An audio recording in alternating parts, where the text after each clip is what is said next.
Moses రాసిన పాట. Moses ఒక పాట రాశాడు, చాలా పాటలు రాశాడు అనుకోండి, కానీ ఇదొక మెయిన్ థీమ్ గా నేను తీసుకున్నాను. దేవుడు దగ్గర సన్నిధిలో ప్రార్థించినప్పుడు ఇదే ఈ పాటనే దేవుడు మనకు చూపించాడు. సో ఈ పాట మన సంఘంలోకి దేవుడు తీసుకొస్తున్నాడు. సో ఈ పాట ద్వారా మనం కొన్ని విషయాలు నేర్చుకుందాం. అది దేవుడు ఎందుకు ఈ సాంగ్ ని ఎక్కడ పెట్టాడో ఈరోజు మనం నేర్చుకోవాలి. ఈ సాంగ్ ద్వారా మనకి దేవుడు అనేక విషయాలు మనకు తెలియజేయబోతున్నాడు. సో కొన్ని విషయాలు మనం నేర్చుకుందాము. మోషే ఇశ్రాయేలు ప్రజల్లో ఎంత చక్కగా నడిపించాడంటే ఎర్ర సముద్రాన్ని దేవుడు దాటించాడు. ఎర్ర సముద్రం నుంచి వారు అనుకోలేదు, ఎప్పుడు అనుకోలేదు ఈయన అద్భుతాలు వారి జీవితంలో జరుగుతాయని వారు అనుకోలేదు. కానీ దేవుడు ఎంతో చక్కగా ఎర్ర సముద్రం మధ్య నుంచి దేవుడు నడిపించినప్పుడు ఇశ్రాయేలు ప్రజలందరూ అంటే వారి వెనకొస్తున్న శత్రువులను కూడా దేవుడు హంతం చేశాడు. ఆ రెడ్ సీలోనే, ఎర్ర సముద్రంలోనే వాళ్ళందరూ హంతమైపోయినట్టు గ్రంథం మనకు తెలియజేస్తుంది. సో ఆ ఫరోని దేవుడు ఎంత అంటే కన్ఫ్యూజన్ లో పెట్టాడంటే అనుకున్నాడు ఇంకా మేము విజయం మాకు వచ్చేసిందని అనుకున్నాడు. కానీ దేవుడు అద్భుతాలు చేస్తాడు. మనకి ఈ రోజు మన మధ్యన శత్రువులు ఉంటారు. సో శత్రువుల నుంచి నేను ప్రభా ఈ శత్రువుల నుంచి నేను ఎలా రావాలని అనుకుంటాను. ఇంకా లాస్ట్ మూమెంట్ ఇంకా అంతా అయిపోయింది అనుకుంటాను. అంత అయిపోయిన సమయంలోనే దేవుడు ఏం చేస్తాడో రక్షిస్తాడు. మనం అక్కడ ఉండం అనుకుంటాం, అయిపోయింది అనుకుంటాం, కానీ మనం అక్కడ ఉండం. మనం దేవుడి మీద ఆధారపడినప్పుడు దేవుడు ఆ కష్టంలో వండుకున్న దేవుడు మనల్ని తప్పిస్తాడు. కరోనా వచ్చింది, అంత అయిపోద్ది అనుకున్నాం మనం. అలాంటి ఎన్నో ఇన్సిడెంట్ మన జీవితంలో చూసాం. సో ఆ ఇన్సిడెంట్ చూసి మనకు ఒక పాఠం నేర్చుకోమని దేవుడు అంటాడు, పాఠం నేర్చుకోమంటాడు దేవుడు. మీరు మోషే ఇశ్రాయేల్ ప్రజలు ఎంత నాయకత్వంగా ఉండి ఒక మంచి లీడర్ గా ఉండి ఇశ్రాయేల్ ప్రజలను ఎంతో ముందుకు నడిపించాడు కదా. వారికి ఆకలి వేసినప్పుడు, వారికి భోజనం లేనప్పుడు దేవుడి నుంచి అడిగినప్పుడు దేవుడు మన్నాన్ని కురిపించాడు. అలా వారు వాటర్ లేనప్పుడు ఒక బండ నుంచి దేవుడు వాటర్ ఇచ్చాడు. ఆ వాటర్ వాళ్ళు తాగి ఎంతో సంతోషాలు. వారు తిన్న మన్నా కూడా ఎంతో టేస్ట్ గా ఉందంట. అదేవిధంగా వారు తాగిన వాటర్ కూడా మధురంగా ఉందని గ్రంథాల్లో మనకు తెలియజేస్తుంది. అంటే దేవుడి నుంచి ఎంత అమృతం కాబట్టి ఎంత దీవెనకరంగా ఉంటుందో ఈరోజు మనం తెలుసుకోవాలి. సో దేవుడు మన జీవితంలో అద్భుతాలు చేస్తాడు. దేవుడు ఏమంటాడంటే మోషేతో, మోషే ఇవన్నీ నువ్వు గుర్తుపెట్టుకోవాలి, ఇవన్నీ నీ ప్రజలందరూ గుర్తుపెట్టుకోవాలి, గుర్తుపెట్టుకునేలా నువ్వు చెయ్యాలి మోషే అని దేవుడు అంటున్నాడు అనమాట. ఇంకా మోషే జీవితం అయిపోయింది, ఎండ్ అయిపోయింది మోషే కదా. చాలా ఇయర్స్ నడిపించేశాడు ఇశ్రాయేల్ ప్రజల్ని. కానీ ఇశ్రాయేల్ ప్రజలు ఎప్పుడో ఆ కనాను దేశానికి వెళ్ళిపోవాలి, ఈవెన్ మోషే కూడా వెళ్ళిపోవాలి. కానీ వారు చేసిన పాపాలు అంతో ఎంతో కాదు. వారు ఒక దూడను తయారు చేసుకుని వారు ప్రార్థన చేసుకుంటాం మొదలు, దానికే పూజలు చేసుకుంటాం మొదలు పెట్టారు. ఆ దూడకే యెహోవా అని పేరు పెట్టారు. సో చాలా దేవునికి విరోధంగా పనులు చాలా చేస్తారు. కానీ దేవుడు వారిని క్షమించి పని ముందుకు నడిపించాడు. మోషే అన్నాడు, వీరిని క్షమించి ప్రభు అన్నప్పుడు, వేడుకున్నప్పుడు, మొర పెట్టుకున్నప్పుడు దేవుడు వారి పట్ల దయ చూపించి వారిని దేవుడు క్షమించాడు. సో దేవుడు ఆయన అద్భుతాలు చేశాడు వారి జీవితంలో, ఆయన అద్భుతాలు చేశాడు. దేవుడు వారిని క్షమించాడు, ప్లస్ వారితోనే ఉన్నాడు. మీకు తోడుగా ఉంటాను, మీకు ఏమి జరగదు, నేను ఉన్నాను మీతో అని చెప్పి దేవుడు ధైర్యం చెప్పి ఆయన సన్నిధి వారితోనే వెళ్ళింది. వారు ఎడారిలో ఉన్నా, వారు ఎన్ని కష్టాలున్నా, శత్రువుల మధ్యలో ఉన్నా, కానీ దేవుడు అన్నాడు నా సన్నిధి మీతో ఉన్నది అని మోషే ఏడుకున్నాడు. లేదు దేవా, మీ సన్నిధి మాతో ఉండాలి, నీ సన్నిధి ఉండాలి, నీ సన్నిధి మా దగ్గర నుంచి వెళ్ళిపోతే మేము ఉండలేము, మేము బ్రతకలేము అని ఆ రోజుని ప్రార్థించి అడిగాడు. అదే విధంగా ఆయన కోరుకున్నట్టే దేవుడు చేసి మోషేని ఇశ్రాయేల్ ప్రజలను నడిపించాడు. ఇంకా మోషే ఏజ్ అయిపోయింది, ఎండ్ వచ్చేసింది. ఎండ్ రాగానే ఇంకా అనుకున్నా నేను చచ్చిపోతాను అనుకున్నాడు, ఇక నా జీవితం అయిపోయింది అనుకున్నాడు. అలాంటి ఎండ్ పొజిషన్ రాగానే దేవుడు అంటున్నాడు, యెహోవా దేవుడు వచ్చి అంటున్నాడు, మోషే నువ్వు ఆ కొండ ఎక్కాలి. అప్పుడు అయిపోయింది, నీ టైం అయిపోయింది మోషే, నీ టైం అయిపోయింది. It's end of the time. ఇంకా నీకు సమాప్తం అవ్వబోతుంది నీ దేవుడు మాట్లాడు. ఒకసారి చదువుకుందా డిట్రానమీ మనం చదువుకుంటే 31 డిట్రానమీ 31 15 ఒకసారి చదువుతాము. 15 చదువుకుంటే అక్కడ రాయబడిన వాక్య భాగం ఒకసారి చదువుంటే, మోషేయు యెహోషువయు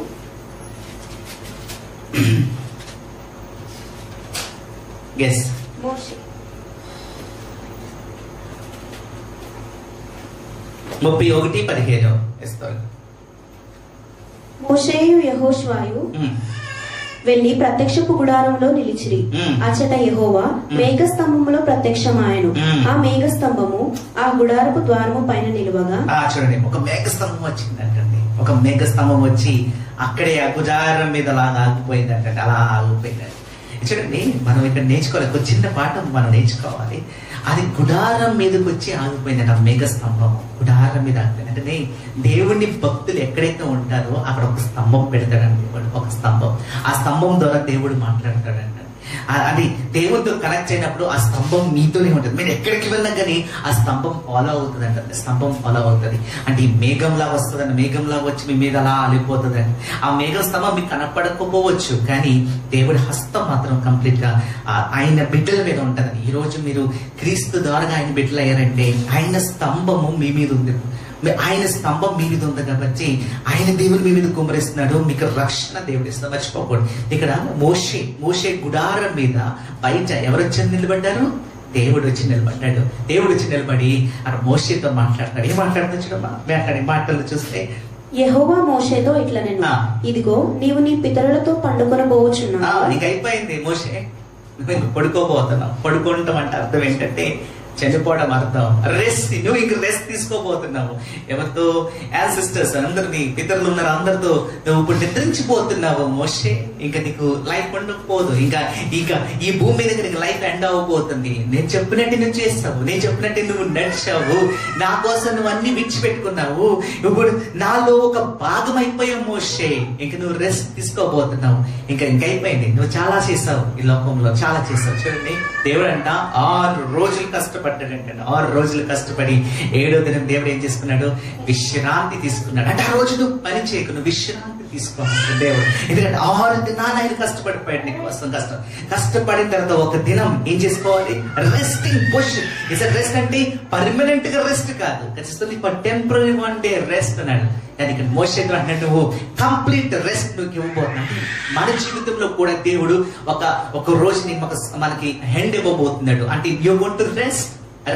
నువ్వు రెస్ట్ అవి టయానికి ఎలా ఉన్నావు అనేది చాలా ఇంపార్టెంట్. అంటే నువ్వు కరెక్ట్ గా అన్ని దేవుడు చెప్పిన పనులన్నీ చేసావా? దేవుని కోసం నువ్వు వాడబడ్డావా? దేవుని కోసం నువ్వు నిలబడ్డావా అనేది చాలా ఇంపార్టెంట్. ఇక్కడ మోషే చూడండి, అన్ని విడిచిపెట్టాడు. ఆయన రాజ్యాన్ని విడిచిపెట్టాడు మోషే. ఆయన రాజ్యాన్ని విడిచిపెట్టాడు, మర్చిపోకూడదు. మరి ఆయన ధనవంతుడు. మోషే ధనవంతుడు, ఒక ధనవంతుడు కుటుంబంలో ఉన్నాడు. అంటే అక్కడ ఫరో, నెక్స్ట్ ఫరో అయిపోవాలి. అలాంటి స్థానాన్ని ఆయన విడిచిపెట్టి దేవుని కోసం సేవ చేస్తాం మొదలు పెట్టాడు. దేవుని కోసం, ఆయన ప్రజల కోసం ఆయన సేవ చేస్తాం మొదలు పెట్టాడు. నా బిడ్డలు, నా దేవుని బిడ్డలు, ఆయన దేవునికి బిడ్డలైతే నేను కూడా ఆయనకి పెంచండి. నేను ఎలా అయినా ఇశ్రాయేలు ప్రజలను రక్షించాలని ముందుకు వెళ్ళాడు.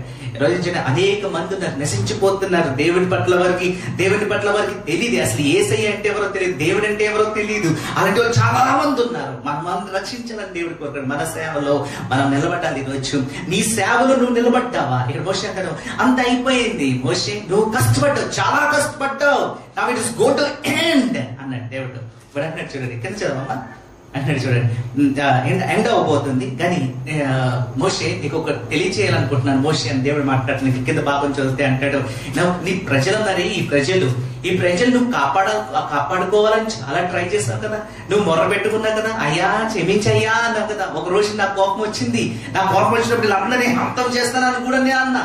కానీ ఒప్పుడేమన్నావు, లేదేవా నువ్వు ఇక్కడ అంతం చేసేస్తే ఇక్కడ ఫరో వారు వాళ్ళందరూ ఏమనుకుంటారు? ఐగుప్తులు ఏమనుకుంటారు? వారు ఏమనుకుంటారు? ఈ లోకమంతా నింద నీ మీదే వేస్తారు. వారిని ఇక్కడ తీసుకొచ్చింది దేనికోసం? చంపడానికి తీసుకొచ్చావా అని వారు నీ మీద ముద్రేస్తారు. దేవా వద్దు దేవా, అలా ఆ తప్పు నీ మీద నింద మొయ్యకూడదు వారు అని చెప్పి మీరు క్షమించే ప్రభు కావాలంటే నా ప్రాణం తీసుకో ప్రభు అని ఆయన వేడుకున్నాడు దేవుని సన్నిధిలో. కానీ దేవుడు ఆయన మొర్ర విని, ఆయన కన్నీరు చూసి దేవుడు ఏం చేశారు? ఇశ్రాయేలు ప్రజలు క్షమించాడు. ఇప్పుడు అంటాడు మోషేతో అంటాడు, ఏ ప్రజలైతే నువ్వు కోరుకున్నావు చూడు, ఆ ప్రజలు తప్పు చేయబోతున్నారు మోషే, వారు పడిపోబోతున్నారు. నువ్వు ఇప్పుడు సమాప్తం అవబోతున్నావు, నువ్వు మరణించిపోతున్నావు. కానీ నువ్వు మరణించిన తర్వాత వారు నాకు దూరం అయిపోతారు. వారి అనేక దేవతలను వారు ఆరాధించిపోతున్నారు. వారికి ఇంకా శ్రమ రాబోతుంది. ఆ శ్రమలో వారు బానిస బానిస అవబోతున్నారు. ఈ బానిస జీవితంలోంచి వారు బయట రావడం చాలా కష్టం. 70 years దాకా వారికి చాలా ఇబ్బంది పడిపోతున్నారు. మోషే అని అక్కడ వేడుకొని అంటాడు. మోషే వారితో ఏమంటాడు తెలుసా? మోషేతో అంటాడు దేవుడు, చూడండి 19లో అంటాడు, నువ్వు ఒక పాట రాయాలి సార్, నువ్వు ఒక పాట రాయాలి మోషే, నా కోసం నువ్వు ఒక పాట రాయాలి, ఇశ్రాయేలు ప్రజల కోసం ఒక పాట రాయాలి. అది అక్కడ దేవుడు మాట్లాడుతున్నాడు. చదవండి 19 చదివితే, కాబట్టి మీరు ఈ కీర్తన రాసి ఇశ్రాయేలీయులకు నేర్పుడి. ఈ కీర్తన ఇశ్రాయేలీయుల మీద నాకు సాక్షాత్ముగా నుండునట్లు దానిని వారికి కంఠపాఠముగా చేయించు. చూడండి, ఒక పాట రాయాలి, ఒక కీర్తన రాయాలి నా కోసం మోషే. నువ్వు రాయాలి. నువ్వు ఇప్పుడు దాకా చూసావు కదా, ఇప్పుడు దాకా జరిగిన అద్భుతాలన్నీ చూస్తావు, నువ్వు నా దగ్గరుండి చూస్తావు, నేనేంటో నీకు తెలుసు, నా మహిమ రూపం అంటే ఏంటో తెలుసు, నా శక్తి ఏంటో తెలుసు, అన్ని నీకు తెలుసు, నా ప్రేమ ఏంటో నీకు తెలుసు, నా కనికరం అంటే ఏంటో నీకు తెలుసు, అన్ని నీకు తెలుసు మోషే. నువ్వు ఒక పాట రాయాలి, నా కోసం ఒక పాట రాయి.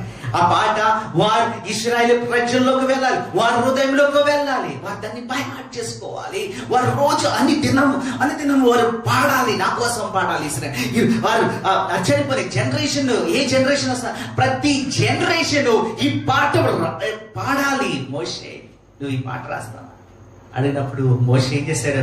వెంటనే ఇంకా తీసుకుని ఇంకా అక్కడ పాట రాస్తాం మొదలు పెట్టాడు. 31, 21 నుంచి 22 దాకా చదువుకుంటే 21. కాబట్టి మోషే ఆ దినమందు ఈ కీర్తన రాసి ఇశ్రాయేలీయులకు నేర్పెను.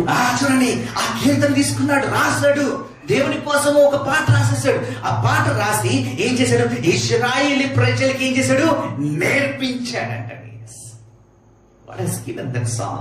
Yes, దేవుడు ఒక పాట ఇచ్చాడు మోషేకి, నువ్వు పాట రాయాలి అంటే ఆయన దేవుడు చెప్పినట్టే అది రాశాడంట. ఒక పాట రాసి అక్కడ ఇశ్రాయేలు ప్రజలకి అందరూ నేర్పించాడు. చూడండి, ఇక్కడ చెప్పాలంటే మోషే ఇంకా కొన్ని రోజుల్లో చనిపోబోతున్నాడు అని ఆ మరణాన్ని కూడా పక్కన పెట్టాడు. నా ప్రజలు మాత్రము తప్పిపోకూడదు, దేవుడితో ఉండాలని చెప్పి ఆయన చేశాడు, ఒక పాట రాసేసాడు. Yes, written the song. Yes, I'm ready to. Yes. మరియు యెహోవా నూను కుమారుడైన యెహోషువకు ఇలాగ సెలవిచ్చాను, నీవు నిబ్బరము కలిగి ధైర్యముగా నుండుము, నేను ప్రయాణ పూర్వకముగా. అక్కడ నుంచి జోషువకి అది చెప్పాడు. అక్కడ లేవీయులకి ఆ గ్రంథం తీసుకెళ్లి చేతిలో పెట్టాడు. Yes, God has done that. Moshe has done that. దేవుడు చెప్పినట్టు మోషే చేశాడు. ఒక కీర్తన, ఒక పాట ఏదైతే దేవుడు తెలియజేశాడు, ఆ పాట రాయమన్నాడు, ఆ పాట తెలియజేశాడట. దేవుడు అంటున్నాడు, ఈ పాట వారు నేర్చుకుని వారు పాడుకోవాలి. అందులో ఉన్న ప్రతి ఒక్క మాట వారి హృదయంలో ఉండాలి. నేనేంటో వారికి తెలియాలి, నా ప్రేమ అంటే ఏంటో తెలియాలి, నేను ఏం చేయబోతున్నారో వారు తెలుసుకోవాలి. అసలు ఇశ్రాయేలు తప్పుపోకూడదు అని చెప్పి దేవుడు కఠినంగా ఆ పాట రాయించాడు. ఈ పాట మీరు నేర్చుకోవాలి, కంపల్సరీ ప్రతి ఒక్కరు నేర్చుకోవాలి. దాదాపు 70 years అయిపోయిందండి. 70 years మోషే చనిపోయిన తర్వాత ఇంకా వీళ్ళు ఈ జనరేషన్ రాగానప్పుడు బబులోను రాజు వస్తాడు. బబులోను రాజు వచ్చి ఇలా అందరినీ హంతం చేసేస్తాడు. దేవుడు చెప్పినట్టే ఆల్రెడీ మోషేకి తెలియజేశాడు, అది జరగబోతుందని ఆల్రెడీ తెలియజేశాడు. చూడండి, ఏదైతే నీ మీదకి గీడు రాబోతుందో దేవుడు ఆల్రెడీ ఎప్పుడో తెలియజేసేసాడు. ఈ లోకము అంతమవుతుందని దేవుడు ఎప్పుడో తెలియజేశాడు. లోకం ఎప్పుడు సంతోషము ఉండదు. దేవుడు తెలియజేసిన లోకాన్ని నువ్వు అందుకునే ప్రేమించొద్దు, ఎందుకంటే ఈ లోకంలో ఏది ఉండదు, అన్ని నాశనం అయిపోతాయి. అందుకని దేన్ని నువ్వు ప్రేమించొద్దు అంటాడు. దేన్ని ప్రేమించొద్దు అంటాడు.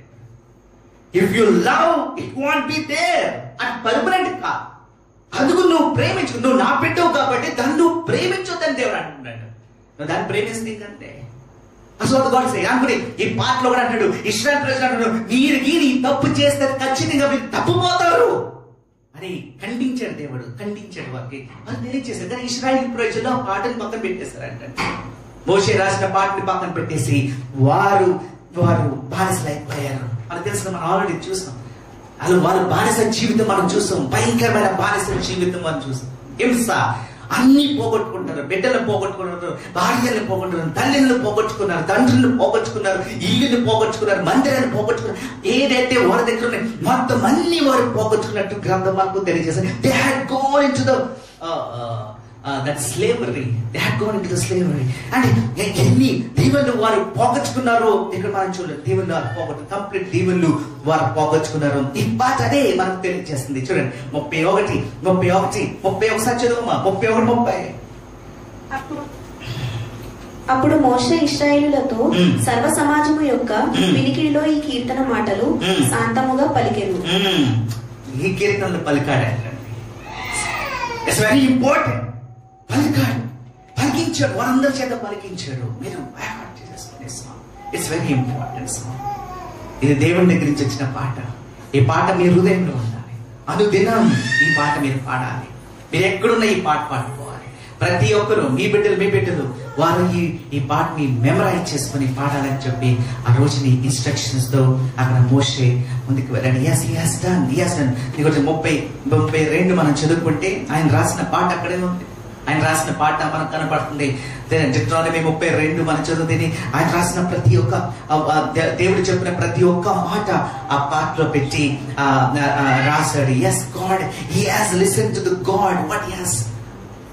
ఆయన ప్రేమకు తెలియజేశాడు, రాబోయే కీడు కోసం తెలియజేశాడు, బిడ్డలు ఎలా ఉండాలని కూడా దేవుడు. అందుకని మనకి క్రైస్తవులకి ప్రకటన గ్రంథంలో ఒకటి పెట్టాడు దేవుడు. ఈ ప్రకటన గ్రంథము దేవుడు ఆ ప్రవచన రూపంగా దేవుడు ఇచ్చాడు. ఎవరికి ఇచ్చాడు? Vision. He given the vision to యోహాన్కి. విజన్ ఇచ్చాడు జాన్కి, యోహాన్కి. తెలియజేశాడు, ఇది జరగబోతుంది, మీరు ఎలా ఉండాలి, మీకు కష్టాలు వస్తాయి, శ్రమలు వస్తాయి, ఎన్నో జరగబోతున్నాయి అని దేవుడు ఆల్రెడీ ప్రకటన గ్రంథం మన చేతిలో పెట్టాడు. Yes, you should follow this. దేవుడు పెట్టినా కానీ మనం దాన్ని పట్టించుకో. అసలు దాని వైపు మనం చూడం. మన ఇష్టం. రక్షణ పొందుకున్నాం, మనం దేవుని పెట్టమంటాం, కానీ మన పాపంలో ఉంటుంది. పాపం నుంచి బయటకు వస్తున్నామా? అయ్యో దేవుడు చెప్పాడు చేయకూడదంటే మనం విన్నామా? లేదు. మనం అనుకుంటాం ఇశ్రాయేలు ప్రజలు కదా, వాళ్ళు వినలేదు, దేవుడు చూసారు, అన్ని చూసారు, వినలేదు. కానీ నువ్వు ఈ రోజు నువ్వు వింటున్నావా? ప్రవక్తల ద్వారాగా, పాస్టర్ల ద్వారాగా దేవుడితో మాట్లాడు, అనేక సార్లు దేవుడితో మాట్లాడు, నువ్వు విన్నావా? అదే పాపంలో, అదే కంటిన్యూషన్, అదే కోపము, అదే అసూయ, అన్ని నీలో ఇంకా ఏ ఉన్నాయి. ఏమన్నా పోయినా ఇయర్స్ వెళ్ళిపోతాయి కానీ ఇంకా అదే జీవితంలో జీవిస్తున్నావు. ఆ జీవితం నుంచి నువ్వు ఎప్పుడు బయటకు వస్తావు? That's what God is saying. When will you come out? That's what the Bible says. చూద్దామా ఆ పాట ఏంటో మనం చూద్దాం. త్వరగా కొన్ని విషయాలు ఆ పాట నుంచి మనం నేర్చుకుందాం. 32 1 నుంచి చదవమ్మా, 2 నుంచి చదవు. నా ఉపదేశము వానవలే కురియును, నా వాక్యము మంచు వలెను, లేతగడ్డి మీద పడు చినుకుల వలెను, పచ్చిక మీద కురుస్తూ వర్షము వలెను ఉండును. నేను యెహోవా నామమును ప్రకటించదను, మన దేవుని మహత్యమును ఆయన మాటలు వెళ్ళగొట్టాయంటే మమ్మల్ని ఒకసారి చదువు. నా ఉపదేశము వానవలే కురియును, నా వాక్యము మంచు వలెను, లేతగడ్డి మీద పడు చినుకు వలెను, పచ్చిక మీద కురియు వర్షము వలెను ఉండును. చూడండి, ఇప్పుడు ఎర్లీ మార్నింగ్ మనం బయటకు వెళ్తే ఎలా ఉంటది? ఇప్పుడైతే మంచు పడుతుంది కదా, అనే గడ్డి మీద మంచు ఉంటే ఆ నీళ్లు చుక్కలు దాని మీద ఉంటే ఎంత అందంగా ఉంటది. అందంగా ఉంటది లేదా? అందంగా ఉంటది. బహుశా మీరు తన దగ్గరికి వెళ్ళి ఫోటోలు దిగండి, మీకు తెలుస్తుంది. మీరు ఆవుకి వెళ్తే బయట ఎక్కడికి వెళ్ళినా ఫోటోలు దిగేస్తారు కదా, నేచర్ చూస్తారు కదా.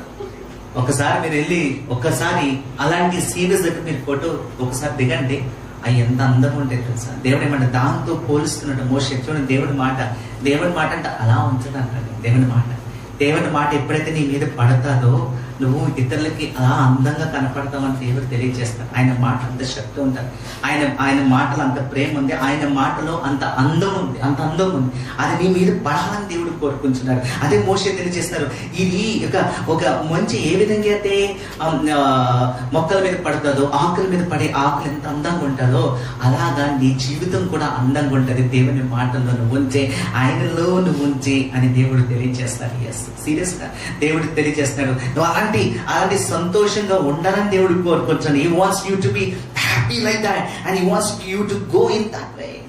వచ్చిన చదువుకుంటే అక్కడ చదువు, ఆయన ఏమంటాడు చదవండి. నేను యెహోవా నామమును ప్రకటించదను, మన దేవుని మహత్యమును కొనియాడుడి. ఆయన ఆశ్రయదుర్గముగా ఉన్నాడు, ఆయన కార్యము సంపూర్ణము, ఆయన చర్యలన్నీ న్యాయములు. 4వ వచనం చదవమ్మా ఒకసారి. ఆయన ఆశ్రయదుర్గముగా ఉన్నాడు, ఆయన కార్యము సంపూర్ణము. ఓకే, ఇంగ్లీష్ లో ఒక మాట రాయబడి ఉంది. 4వ వచనం స్క్రీన్ మీద చూస్తే ఈజ్ ద రాక్ అని ఉంది. ఏమనుంది? ఈజ్ ద రాక్ అంటే ఆయన ఒక రాయి, బండరాయి లాంటి వాడు. బండరాయి అంటే దేవుడు అది మోషే తెలుసు, ఆయన ఒక బండరాయి లాంటి వాడు. అంటే బండరాయి లాంటి వాడు అని చెప్పి అదేమంటే ఇంగ్లీష్ లో మనం చదువుకుంటే ఏమని రాయబడి ఉంది? Is the rock is works and perfect and చేసిన ప్రతి పని అంట పర్ఫెక్ట్ గా ఉంటది.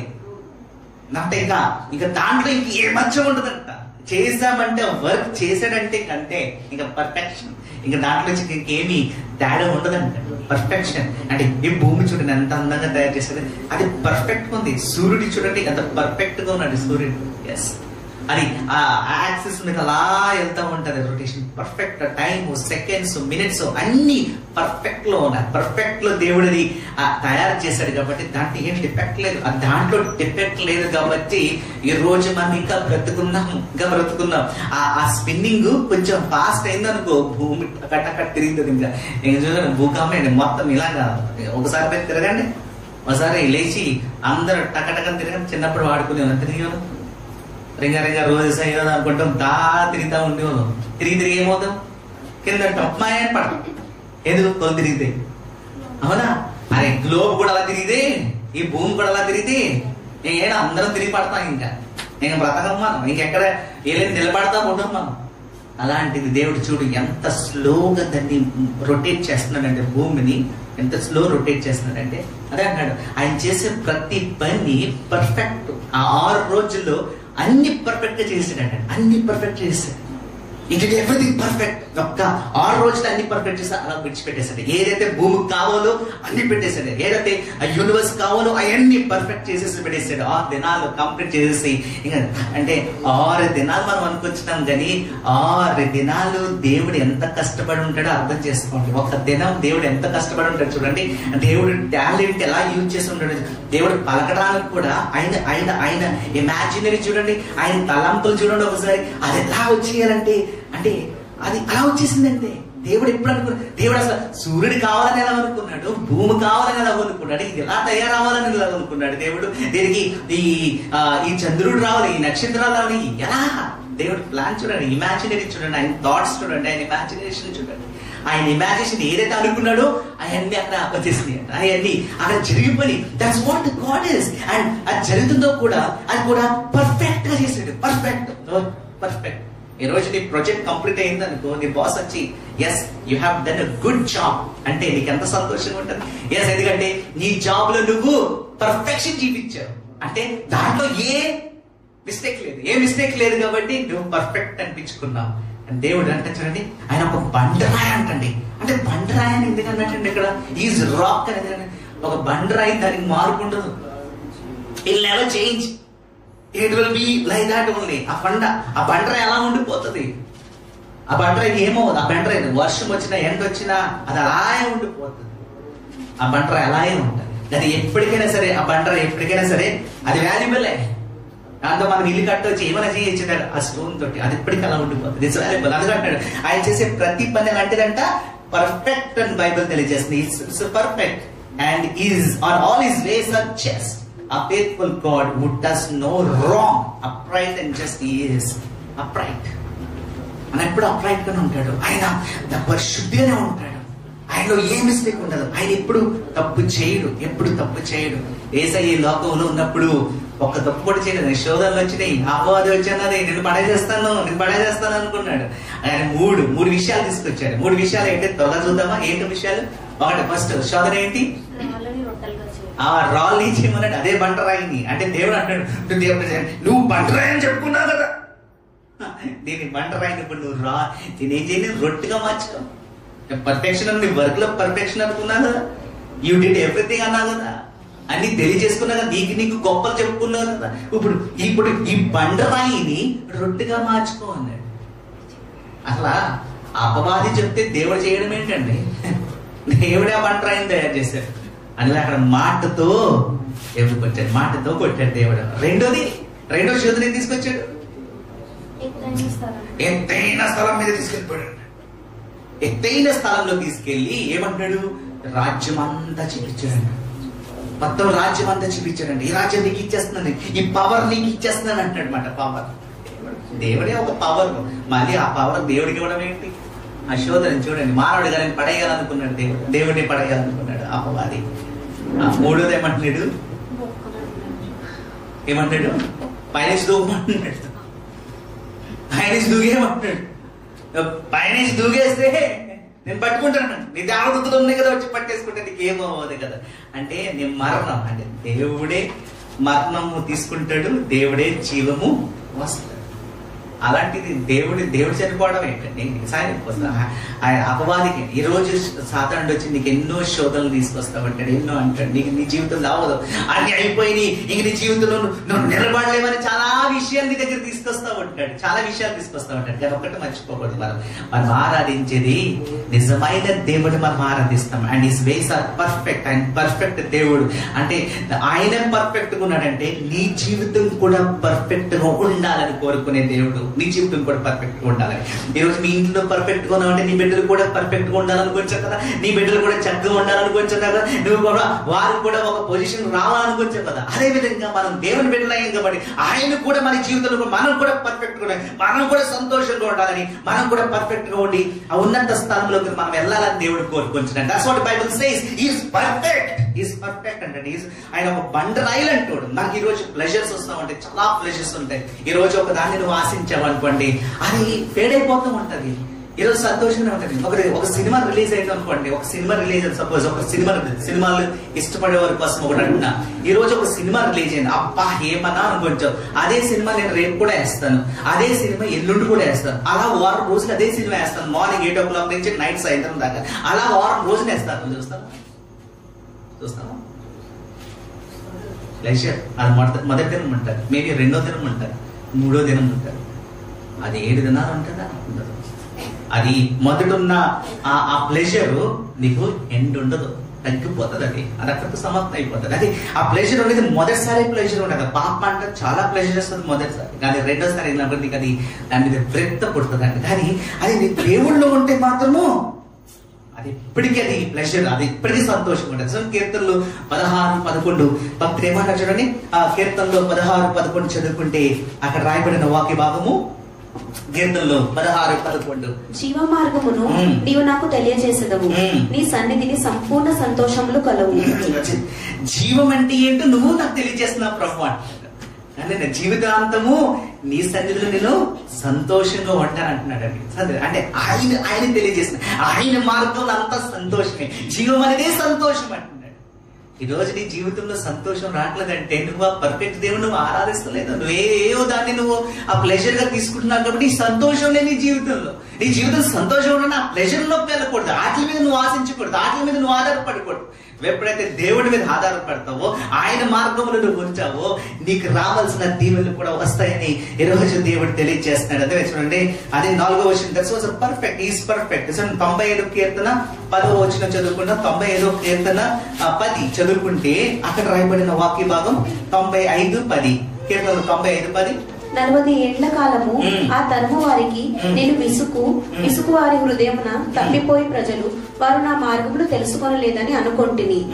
కావున నేను కోపించి మీరెన్నడూ నా విశ్రాంతిలో ప్రవేశించకూడదని ప్రమాణము చేసి తిని. దేవుడు అంటాడు, మీకు అన్ని విషయాలు మీకు తెలియజేస్తాను. మీ జీవితంలోని అదే సంతోషం నేను తీసుకొచ్చాను. నేను పర్ఫెక్ట్ కాబట్టి మీ జీవితంలో అన్ని పర్ఫెక్ట్ గా ఉండాలని చూస్తాను. కానీ నేను చేసే పనులను మీరు ఎప్పుడూ గమనించలేదు. గుర్తు పెట్టుకోవాలి, మీరు అన్ని మర్చిపోయారు. నేను చేసిన అన్ని మీరు మర్చిపోయారు, మీ జీవితంలో అన్ని మర్చిపోయారు. నేను మంచి చేయాలనుకున్నాను కానీ మీరు మాత్రం దాన్ని ఏం చేశారు? దూరం పెట్టారు, నన్నే దూరం పెట్టారు. ఇంకా ఈ జీవితంలో ఇంకా మీకు అనేక పనులు మీకు చేయాలి అనుకున్నాను కానీ మీరు అన్ని పోగొచ్చుకున్నారని అక్కడ దేవుడు తెలియజేస్తున్నాడు. అన్ని పోగొచ్చుకున్నారు. Bible says clearly. చూడండి, అదే విధంగా మనం ఒకసారి 15 ఒకసారి చదువుకుంటే 32-15 చదువుకుంటే, షెయూరును క్రొమ్మిన వాడై కాలు జాడించెను. షెయూరు మనకమ్మా మళ్ళీ ఒకసారి చదువు. యేషూరును క్రొమ్మిన వాడై. యేషూరు అంటే దానికి అదే. యేషూరు అంటే ఎవరండి? ఇశ్రాయేల్. యేషూరు అంటే ఎవరు? ఇశ్రాయేల్. అంటే మనకు ఒక ముద్దు పేరు పెడతారు కదా, ముద్దు పేరు పెడతారు కదా. ఒక చిన్న అందరికి ఒక్కొక్క ముద్దు పేరు పెడతారు, పిలుస్తారు ముద్దుగా. ఒక పేరు పెట్టారు, పింకీ అంటారు, ఒకదేమో మిల్కీ అంటారు, మిక్కీ అంటారు. ఇంకా చూడండి, ఏయో ముద్దు పేరు పెట్టుకుంటారు. ముద్దు పేరు పెట్టుకుంటారు, ముద్దు పేరుతో ఎంతో చక్కగా పిలుస్తారు అన్నమాట. పిలుస్తారు. ఒకరింటికి వెళ్ళాను. అంటే వాళ్ళ ఇంటికి వెళ్తే వాళ్ళు అన్నాడు, మా చిన్నోడు వస్తాడా అంటాడు. చిన్నోడు ఆ చిన్నోడు వచ్చిన తర్వాత మళ్ళీ చిన్నోడు రెండోడు వస్తాడు అంటాడు.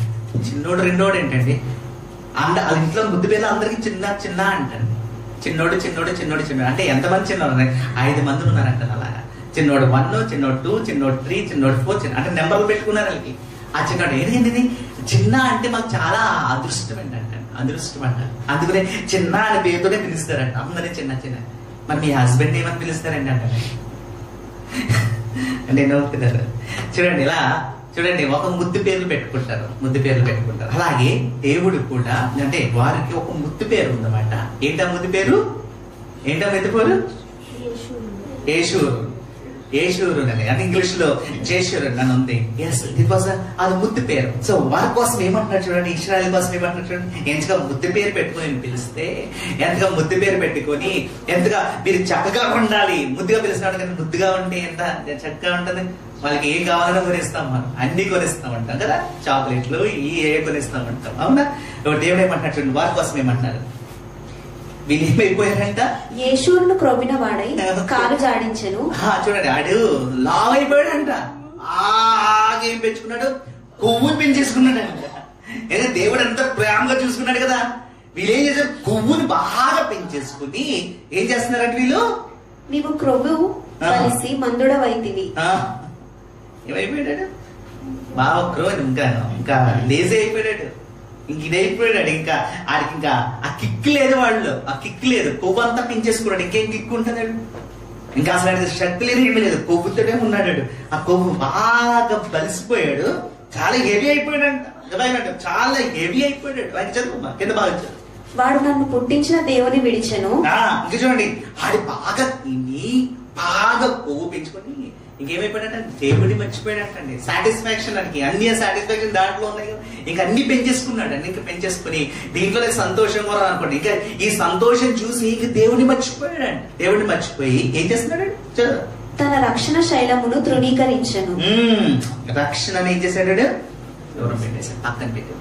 ఈ రోజు కూడా దేవుడు చాలా సాటిస్ఫాక్షన్ ఇస్తున్నాడు. మనం దేవుడిని రక్షణకు రాగానే దేవుడు అంటే మనకి చాలా సాటిస్ఫాక్షన్ ఇస్తున్నాడు. చాలా దేవుని మన మీద కుమ్మరిస్తున్నాడు. ఆ దీవెల్ని మనం పొందుకుంటున్నాం కదా, సంతోషం అంతా, నా లైఫ్ అంతా బాగుందని నువ్వు అనుకుంటున్నాం. అదే సమయంలోనంట ఈ సాటిస్ఫాక్షన్ చూసుకుని, ఈ సంతోషం చూసుకునంట ఏం చేస్తున్నాడు వాడు, దేవుడు రక్షణ ఏదైతే నీ దగ్గర తీసుకొచ్చాడు చూడండి. ఏ రక్షణ అయితే నీ హృదయంలో పెట్టాడు, ఏ దేవుడైతే నీ కోసము సిలువలో మరణించాడో ఆయన రక్షణని ఏం చేస్తున్నారు వాళ్ళు, దూరం పెడుతున్నారు, రిజెక్ట్ చేస్తున్నారు. వారు యాక్సెప్ట్ చేయట్లేదు, దూరం పెట్టేస్తున్నారు. దేవునితో ఉన్నానే అంటున్నారు, ఆయన రక్షణలో ఉన్నానే అంటున్నారు, కానీ వారు పాపంలో నిండి ఉన్నారు. దేవుని రక్షణ దూరం పెడుతున్నారు. అనేక మంది ఉన్నారండి వారు పాపంలో జీవిస్తున్నారు. అవుతానికి క్రీస్తు బిడ్డలే అంటున్నారు, మేము దేవుని బిడ్డలే అంటున్నారు. పాస్టర్లు పడిపోతున్నారు, సంఘం పడిపోతుంది, సంఘ పెద్దలు పడిపోతున్నారు. సంఘ పెద్దలు అంటారు కానీ వారి పెద్దలు చేసిన పాపం ఎంత పాపం చేస్తున్నారంటే వారి సాక్ష్యాలు చెప్తున్నారు, అబద్ధ సాక్ష్యాలు వారి జీవితంలో జరగలేని అని జనాన్ని ఆకట్టుకుంటానికి వారు అనేక అబద్ధ సాక్ష్యాలు చెప్తున్నారు. పెద్దలు అంటే ఏం చేస్తున్నారు, వారు చేసిన పాపము అంతో ఇంతో కాదు.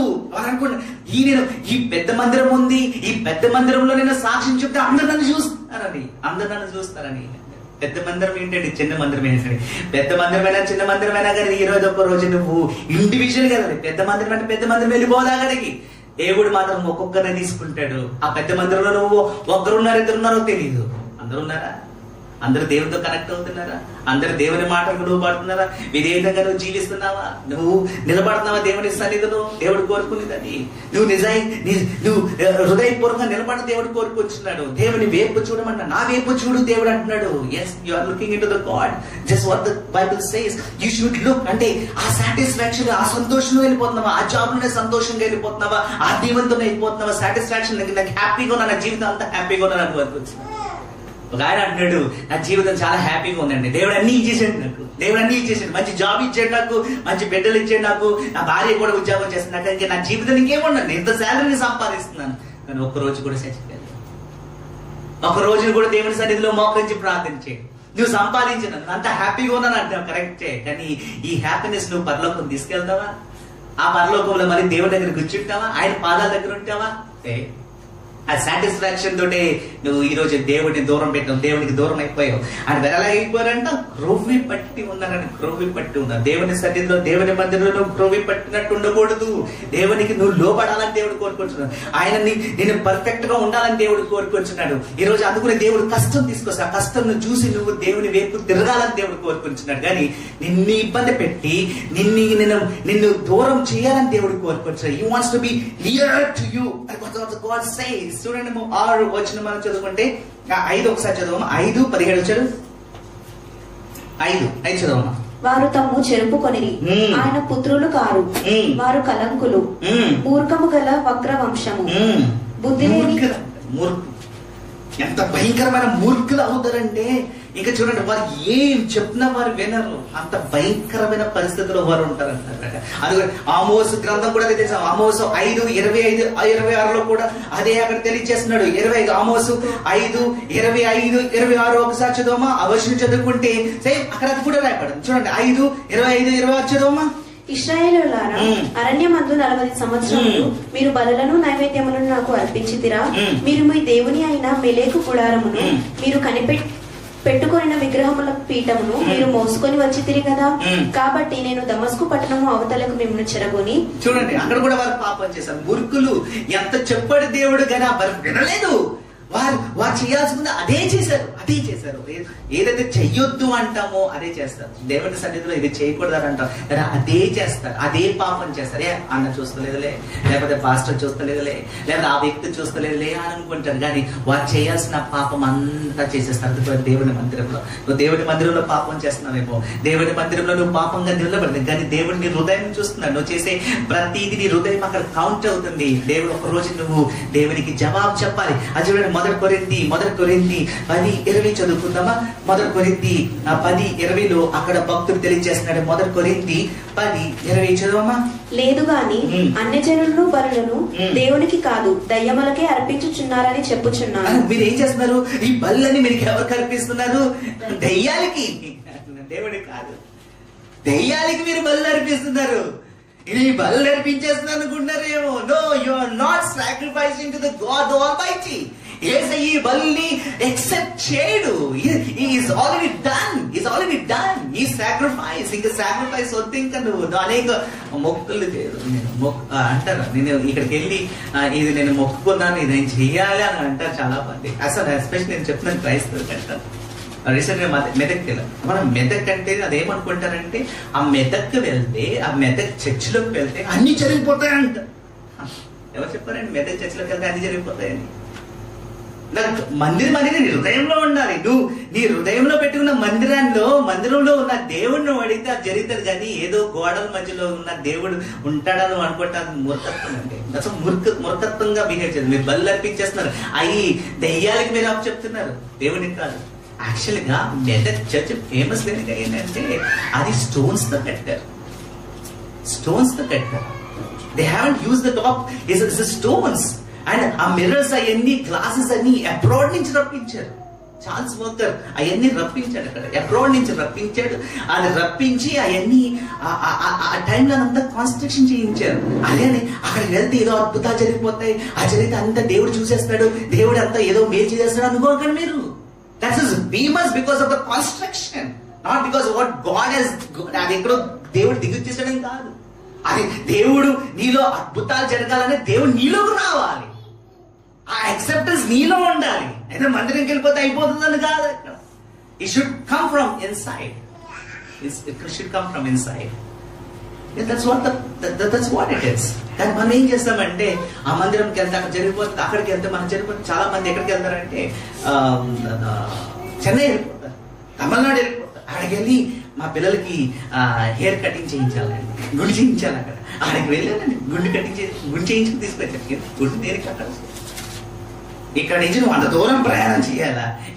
గుడి లేవే ఇక్కడ, చర్చి లేవా? నీ చర్చి లేదా? నీ పాస్టర్ లేడా? నీ పాస్టర్ దగ్గర నువ్వు కట్టించి తీర్చుకో, ప్రార్థించే దేవునికి సరిపోద్ది.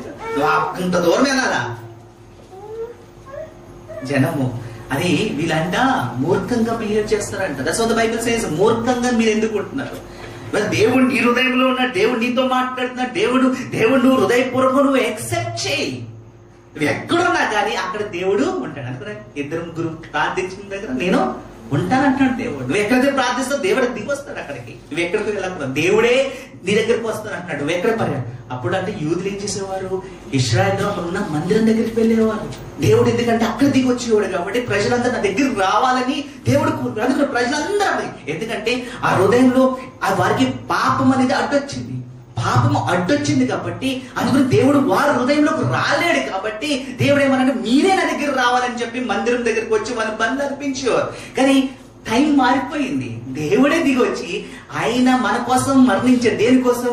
మనలో ఉన్న పాపాన్ని తొలగించి తండ్రికి మనకి దగ్గర చేయడానికి, ఆ రిలేషన్షిప్ ఇంకా దగ్గర చేయడానికి. ఇంకా ఆయన చనిపోయిన తర్వాత ఇంకేం అవసరం లేదు. ఇంకా డైరెక్ట్ గా ఆయన నీలోకి వచ్చేసాడు. డైరెక్ట్ గా దేవుడు నీలోకి వచ్చేసాడు.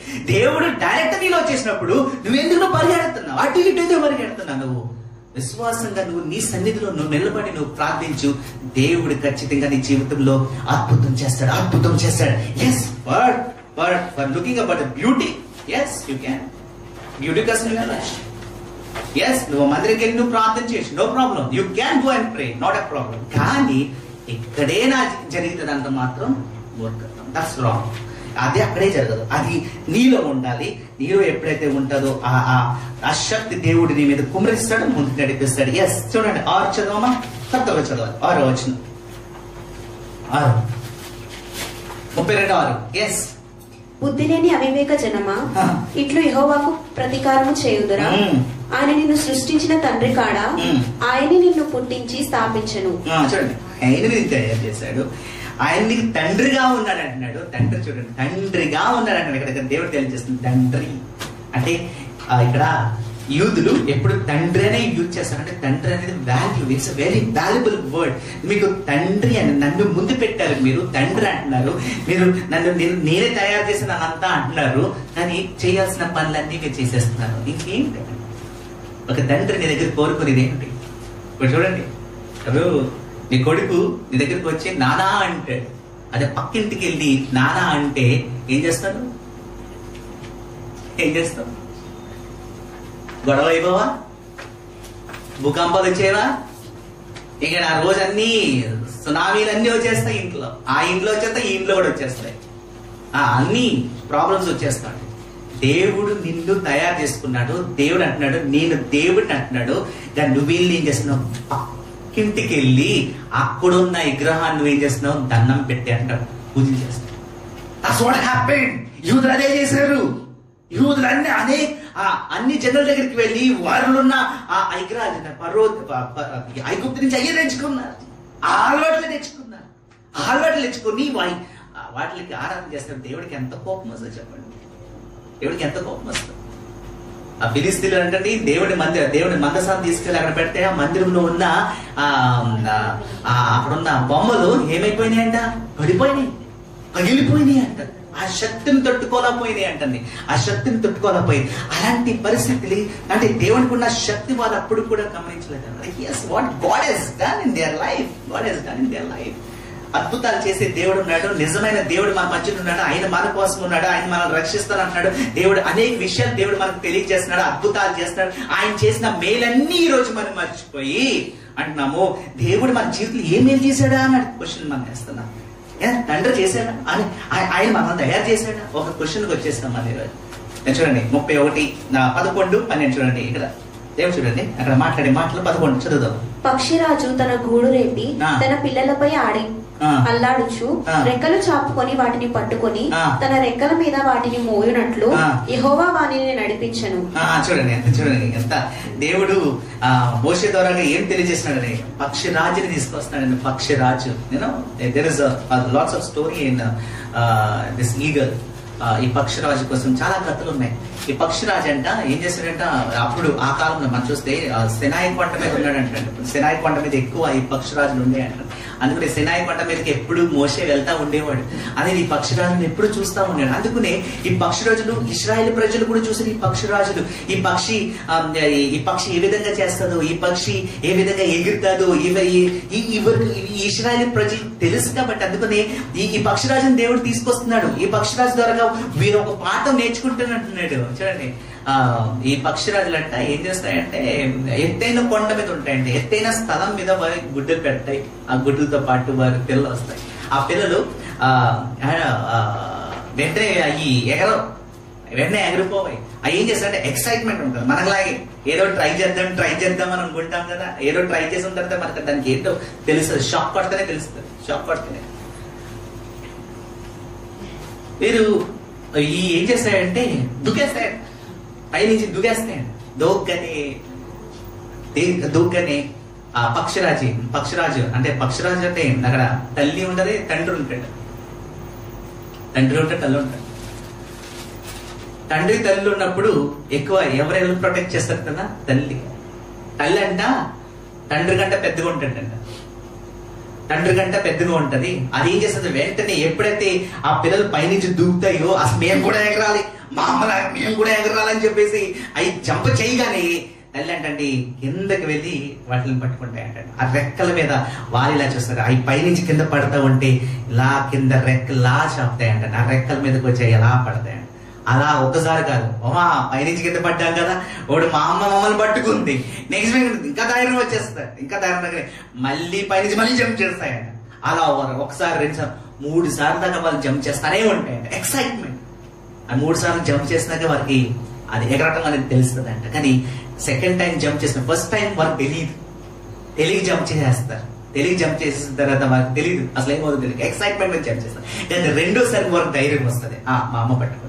మూడోసారి లేదు, మాకు అసలు మా ప్రాణాలకి ఏమవుదని ఇంకా జాలీగా కిందకి వెళ్ళి ఇంకా మా అమ్మలాగా ఎగరాలి, ఇంకా మేము బాగా ఎగరాలని ఇంకా ట్రై చేస్తాయంట. అలా అవి నేర్చుకుంటాయంట. అదే దేవుడు అంటున్నాడు ఇక్కడ తెలియజేసిన పక్షరాజుని తీసుకొచ్చి అంటున్నాడు, ఆ పక్షరాజు ఏ విధంగా అయితే పిల్లల్ని రక్షిస్తా చూడు, ఆ విధంగా మిమ్మల్ని రక్షించలేదా, ఆ విధంగా మిమ్మల్ని నడిపించలేదా, ఆ విధంగా నేను లేనా అని చెప్పి అక్కడ దేవుడు మాట్లాడతాడు. చూడండి, గాడ్ ఈజ్ దేర్. ఆ పక్షిరాజులాగా మనం దేవుడు కాపాడుతున్నాడు. మనం చేసిన ఎన్ని తప్పులు చేసినా, ఎన్ని పాపాలు చేసినా కానీ ఈ రోజు మనకు ఒక ధైర్యం ఉంది. ఆ ధైర్యం ఏంటంటే యేసయ్య రక్తం ద్వారా ఏదో ఒక రోజు నేను పరలోకం వెళ్ళిపోతా. ధైర్యం ఉందా కదా? ఈ రోజు మీకు ధైర్యం ఉంది, ఏదో ఒక రోజు నేను పైకి వెళ్ళిపోతా అని ఒక ధైర్యం ఉంది. ఎందుకు ఆ ధైర్యం ఎలాగొచ్చింది? ఎందుకంటే ఆల్రెడీ యేసయ్య మన కోసం చనిపోయాడు కాబట్టి, చెప్తున్నాడు కాబట్టి నేను తిరిగి వస్తానంట. దానికి మన మీద నమ్మకం ఉంది. అందువల్ల ధైర్యం ఇంకా పెరుగుతుంది. అందువల్ల దేవుడు మనల్ని పడిపోకుండా దేవుడు మనల్ని ఏం చేస్తున్నాడు, రక్షిస్తున్నాడు, మనల్ని ముందుకు నడిపిస్తున్నాడు. That's what God is doing, is guiding us. అది చూడండి, దేవుడు ఏం చేస్తాడు చూడండి. నిర్గమకాండం 19:3-4 చదవమా. 19:3-4 తర్వాత చదవాలి. 19:3-4 మోషే దేవుని యొద్దకు ఎక్కిపోగా యెహోవా పర్వతం నుండి అతని పిలిచి, నీవు యాకోబు కుటుంబాలతో ముచ్చటించి ఇశ్రాయేలులకు తెలుపవలసినదేమనగా, నేను ఐగుప్తులకు ఏమి చేసితినో మిమ్మల్ని గద్దరెక్కల మీద మోసి నా యొద్దకు మిమ్మల్ని నెట్లా చేర్చుకుంటున్నో మీరు చూసిరు కదా. గద్ద రెక్కల మీద ఏ విధంగా అయితే పిల్లల్ని రక్షించుకుని నడిపిస్తాడో ఆ విధంగా మిమ్మల్ని రక్షించలేదా? గద్దతో ప్రకటన గ్రంథం 12:14 చదవమ్మా. ఎస్, ఈరోజు దేవుడు మన మధ్యన ఒక పక్షిరాజుల మన మధ్యన ఉన్నాడు. ఎస్, ఆయన బండలాగున్నాడు. Yes, is a perfect. నీకు మార్గంగా ఆయన బండరాయమైనాడు. నీకు ఈరోజు నువ్వు పడిపోతావేమో అని దేవుడు ఈరోజు ఏమంటున్నాడంటే, నేను మీకోసం పక్షరాజుని అయిపోయిన అంటున్నాడు. మీకోసం పక్షరాజుని అయిపోయి మిమ్మల్ని నేను కాపాడుతున్నాను దేవుడు అంటాడు. ప్రకటన గ్రంథం 12:14. అందువలన ఆమె అరణ్యంలో ఉన్న తన చోటుకి ఎగురునట్లు గొప్ప పక్షిరాజు రెక్కలు 2 ఆమెకి ఇయ్యబడెను. చూడండి, పక్షరాజు అదే అక్కడ కూడా దేవుడు కంపేర్ చేస్తున్న పక్షరాజు అంటే నిన్ను కాపాడటానికి ఎవరు వస్తారు? దేవుడు ఒక పక్షరాజులాగా వచ్చి దేవుడు నిన్ను కాపాడుతాడని దేవుడు తెలియజేస్తున్నారు. సో నేను ఏ విషయానికి నువ్వు భయపడాల్సిన అవసరం లేదు. God is there to protect you, God is there to guide you అని దేవుడు అంటున్నాడు. చూడండి, ఎస్, దట్స్ వెరీ ఇంపార్టెంట్. అనేది ఈ రోజు తండ్రిగా కూడా నీతో ఉన్నాను. చూడండి, యెషయా గ్రంథము 63:6 చదవమా. యెషయా గ్రంథము 63:16 యెషయా గ్రంథము 63:16 ఒక మాట రాయబడి ఉంది. 63:16 మాకు తండ్రివి నీవే అబ్రహాము, మాకు తండ్రివి నీవే అంటున్నావు. మాకు తండ్రివి నీవే, మాకు దేవుడివి నీవే. Yes, is the father. అది మర్చిపోకూడదు, ఆయన మనకి తండ్రి. అదేవిధంగా 64:8 చదువు. యెషయా గ్రంథం 64:8 యెహోవా నీవే మాకు తండ్రి, నువ్వే మాకు తండ్రివి. మలాకి 2:10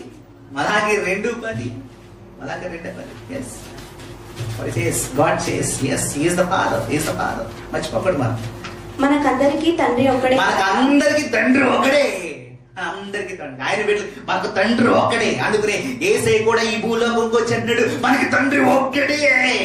ఆయన వైపు మీరు తిరగాలి, ఆయన దగ్గర మీరు చేరుకోవాలంటే నా గౌరవని మీరు చేరుకోగలరు. తండ్రి, ఆ తండ్రి స్థానం అలా ఉండిపోయింది.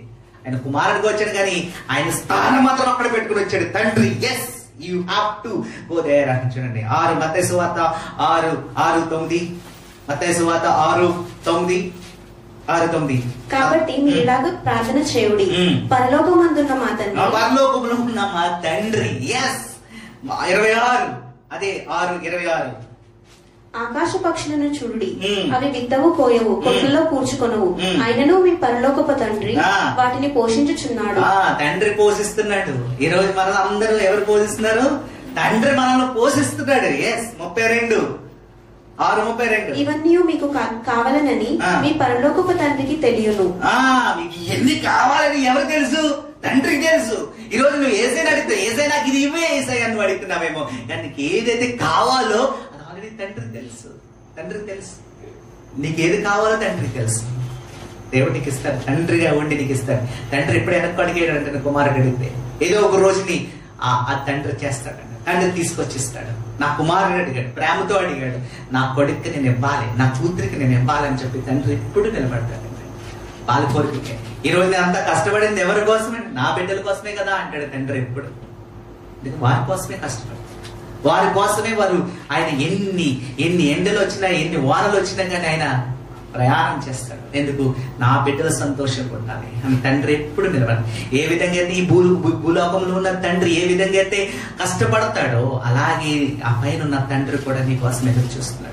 ఈ కోరికలు కూడా ఆయన నెరవేరుస్తాడు. ఆయన దగ్గర మనం అప్రోచ్ అవుతే మొదటి కొరింథీ 6:19-20 చదువుకుంటే మనం ఈ రోజు ఇక్కడ ఉన్నామంటే టు గ్లోరిఫై గాడ్. మనం దేవుని మహిమపరిచే వ్యక్తులుగా ఉండాలి, మహిమపరిచే వ్యక్తులుగా ఉండాలి.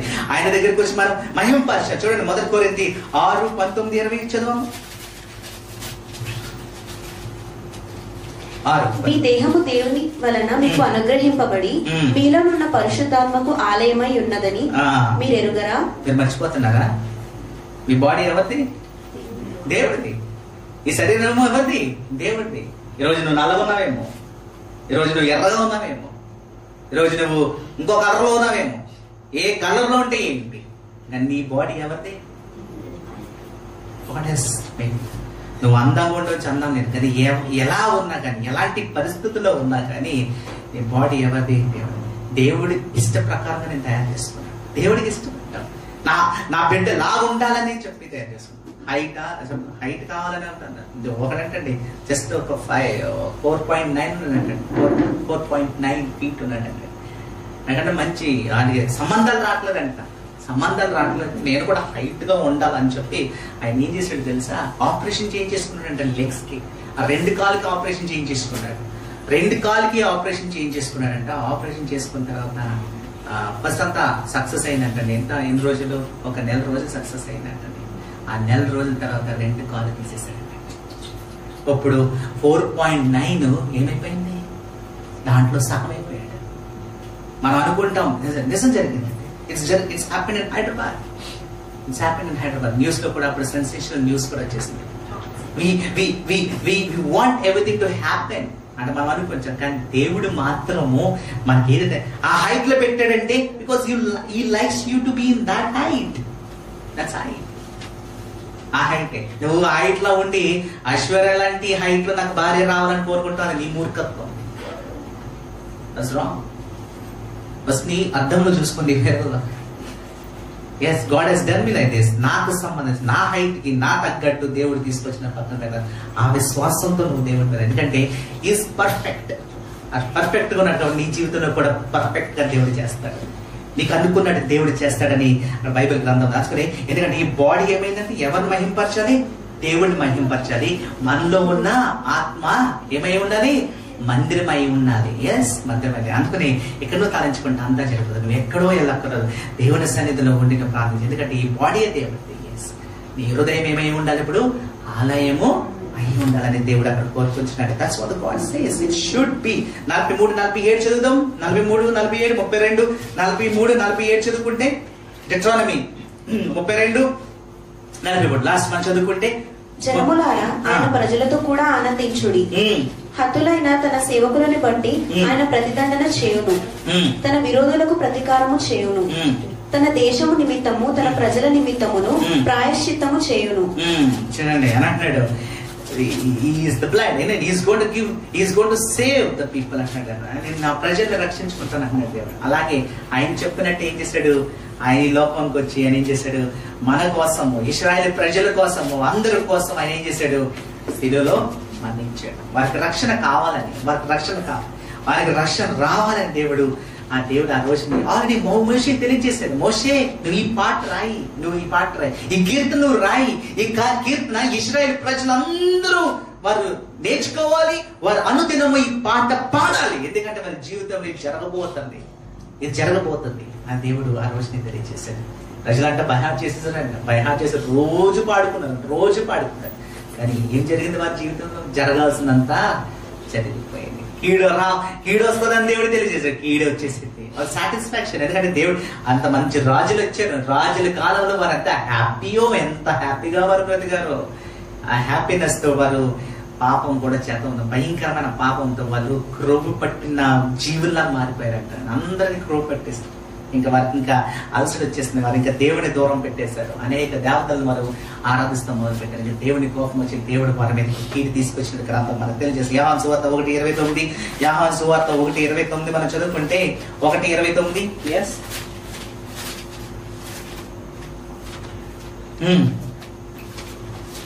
మర్నాడు యోహాను యేసు తన యుద్ధకు రాగా చూసి, ఇదిగో లోక పాపమును మోసుకొని పోవు దేవుని గొర్రెపిల్ల. ఎవరి గొర్రె పిల్ల? దేవుని గొర్రె పిల్ల. ఎవరి పాపాలు మోసుకొని పోతున్నాయి? లోక పాపాలు మోసుకొని పోతున్నాడంటండి. ఎస్, మన కోసం లోక పాపాలన్నీ అని ఎఫెసీయుల గ్రంథము, ఎఫెసీయుల పత్రిక 2:4 నుంచి చదువుకుంటే 4, 6, 5 చదవమ్మా. 4, 5, 6, 5 ఎఫెసీయుల రాసిన పత్రిక 2:4 చదువుకుంటే, ఆయనను దేవుడు కరుణా సంపన్నుడై ఉండి మనము తన అపరాధముల చేత చచ్చిన వారమై ఉండినప్పుడు సైతము మన ఎడల చూచిన తన మహాప్రేమ చేత మనలను క్రీస్తుతో కూడా బ్రతికించను. కృపా చేత మీరు రక్షింపబడి ఉన్నారు.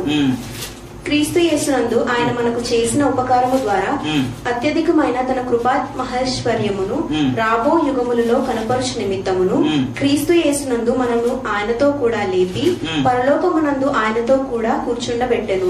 ఇప్పుడు ఎక్కడున్నామంట మనం? పరలోకంలో ఉన్నాం, దేవుడి రాజ్యంలో ఉన్నాం. మనం మర్చిపోకండి, మనం ఆయనలో ఎక్కడ కూర్చున్నాం? పరలోకంలో సింహాసనం మీద మనం కూర్చుని ఉన్నాం, మర్చిపోకండి. అంటే ఇది ఎవరు బ్రతికించారు? ఈ రోజు యేసయ్య బ్రతికించారు. ఆయనలో ఈ రోజు మనం బ్రతికున్నాం. ఆయనలో మనం ఎక్కడ కూర్చున్నాం? ఇప్పుడు సింహాసనం మీద కూర్చున్నాం. కానీ ఒకటి ఏంటంటే, ఆ సింహాసనం జీవితం ఇంకా మనము చూస్తలేదు. మనం ఎప్పుడైతే ఆయనలో మారిపోతామో అప్పుడే సింహాసనం జీవితం మనం చూస్తాం. పౌలు భక్తుడు ఆ సింహాసనం జీవితం చూశాడు కాబట్టి తెలియజేస్తున్నాడు, yes I was able to see that. అంటే మనం సింహాసనం మీద మనం కూర్చున్నామని అక్కడ తెలియజేస్తున్నాడు. మనం అందరం సింహాసనం మీద కూర్చుని ఉన్నాం, మర్చిపోకండి. మన సింహాసనం మీద ఆయనలో మనం సింహాసనంలో ఉన్నాం. ఆయన మనల్ని కాపాడుకున్నాడు, ఆయన మనల్ని రక్షించాడు, ఆయన రక్తం ద్వారా మనల్ని రక్షించుకున్నాడు. అందుకని ఆయన మాటలకి మనము లోబడాలంటున్నాడు. చూడండి 47 డిట్రానమీ 32:47 ఏమంటున్నాడు? 37 ఏమంటున్నాడు? 47 ఏమంటున్నాడు చూడమ్మా. ఇది మీకు నిరర్ధకమైన మాట కాదు, ఇది మీకు జీవమే. ఇది మీకు జీవమే అంటున్నాడు. ఈ మాటలు నేను ఏదైతే తెలియజేస్తున్నానో, ఈ కీర్తన ఏదైతే నేను తీసుకొచ్చానో, ఇది మీకేంటి? జీవము అంటున్నాడు. Yes, this is the life. దేవుని మాట మనకేంటి? జీవము. ఆయన తెలియజేసిన ప్రతి ఒక్క మాట మనకి ఈ రోజు జీవము. మనం మర్చిపోకూడదు. జీవము నీకు వాగ్దానం ఉందేమో, అది నీ జీవితానికి జీవము. మర్చిపోకూడదు. దేవుని మాట జీవము. రోజు అది తెలియజేస్తున్నాడు. ఇట్స్ జీవం. ఆయనే గ్రేట్, ఆయనే పైన ఉండాలి, ఆయన తర్వాత మన కింద. ఆయన మనకి జీవం పోసేవాడు. మనకిచ్చిన ఆయనే మనకి ప్రాణాలు ఇచ్చాడు. ఈ ప్రాణం అంతా ఆయన చేతిలో ఉంది. సో ఆయన్ని మనం ఆరాధించాలని దేవుడు కోరుకొచ్చున్నాడు. ఇయర్ అవుతుందండి 1715లో ఒక ఇన్సిడెంట్ జరిగింది. అప్పుడు లూయిస్ అని ఒక రాజు ఉండేవాడు ఫ్రాన్స్ కి. లూయిస్ ఆయన మరణించాడు. ఎప్పుడు? 1715 15 మరణించాడు. కానీ మరణించక ముందు ఆయన ఒక కోరిక ఉందంటండి. ఆ కోరిక ఏంటంటే, నేను చనిపోయిన తర్వాత I'm the great, Louis the great అని లోకమంతా అనుకోవాలి, ప్రజలందరూ నా కోసం పొగడాలి. ఈ దినము నేను చనిపోయే దినము అది అలాగే ఉండిపోవాలి, ప్రజలు అలా చూస్తూ ఉండాలి. నా కోసం చనిపోయిన తర్వాత కూడా లూయిస్ ద గ్రేట్ అని జనాలు నా కోసం పొగడాలని ఒక కోరిక ఉందంట. ఆ కోరుకొని అక్కడున్న చర్చ్ బిషప్ తో ఒక మాట అన్నాడంట, నేను చనిపోయిన తర్వాత నా బాడీని ఒక గోల్డ్ కఫన్ లో పెట్టాలి, ఆ గోల్డ్ కఫన్ లో పెట్టి అలాగే చేయాలి, డిమ్ లైట్స్ ఉండాలి, డిమ్ లైట్స్ లో అక్కడ ఒక క్యాండిల్ వెలిగించాలి, ఆ క్యాండిల్ అలా వెలుగుతూ ఉండాలి, చీకట్లో ఆ క్యాండిల్ అలా వెలుగుతూ ఉండాలి, నా బాక్స్ అలా మెరిచిపోతూ ఉండాలని అని తెలియజేశాడట. తెలియజేసి ఉత్తరం రాసి అక్కడ బిషప్ తో కూడా తెలియజేసి అప్పుడున్న పెద్దలకు అందరూ తెలియజేశాడటండి. చనిపోకముందు చనిపోయాడు, అలాగే చనిపోయాడు. చనిపోయిన తర్వాత ఆయన చెప్పినట్టే, ఆయన కోరుకున్నట్టే ఏం చేశారంటే ఆ బాడీని ఒక గోల్డెన్ కాఫన్ లో పెట్టారండి. గోల్డెన్ కాఫన్ లో పెట్టారు. డిమ్ లైట్స్ అయిపోయినాయి, అన్ని డిమ్ లైట్స్ అయిపోయినాయి. ఆ డిమ్ లైట్స్ అయిపోయినాయి. అలాగే అక్కడ క్యాండిల్ పెట్టారంట. క్యాండిల్ పెట్టారు. బిషప్ వచ్చాడంట. అదే టైంలో బిషప్ కూడా వచ్చాడు. ఆయన పేరు మాసిలోన్. ఆ మాసిలోన్ అన్న ఆ బిషప్ అక్కడికి వచ్చి ఇంకా అతనికి ఏం చేయాలో అర్థం కాలే. ఈ సిచ్యువేషన్ అంతా చూసి చాలా బాధపడ్డాడు. ఇంకా ఒక నిర్ణయం తీసుకుని డైరెక్ట్ గా క్యాండిల్ దగ్గరికి వెళ్ళి ఆ క్యాండిల్ ఆ వెలుగుని గ్లో చేసేసాడంట, ఆర్పేసి అప్పుడు ప్రజల దగ్గరకు వచ్చి ఒక మాట అంటున్నాడంట, ఘనత మనం ఇవ్వాల్సింది మనుషులకు కాదు, ఘనత ఎవరికి ఇవ్వాలి? దేవునికి ఇవ్వాలి. Is the great, not me అని ఆ రోజుని ఒక మంచి నిర్ణయం తీసుకుని అక్కడ తెలియజేశారంట. ఆయన అవుతాక రాజే అవ్వచ్చు, is always great for us, but is not greater than hour God the almighty అని ఆ రోజుని బిషప్ నిలబడి అందరి ముందు తెలియజేశారంటండి. ఈ రోజు మన దేవుడే గొప్పవాడు. ఆయన్ని మనం తయారు చేసుకున్నాడు. ఆయన కంటే గొప్పవారు మనం కాదు, మనం గొప్పవారు అవ్వలేము కూడా. ఆయన మన జీవితంలో ఎప్పుడు గొప్పగా ఉండాలి. ఆయన్ని మనం ఆరాధించాలి. ఆయన్ని మనము మహిమపరచాలి. ఆయన ఎప్పుడైతే మహిమపరుస్తామో దేవుడు మనలో ఆ సంతోషం చూస్తాడు, మనకి దగ్గర అవుతాడు, మనకు చేయాల్సిన పనులని దేవుడు చేస్తాడు, అద్భుతాలు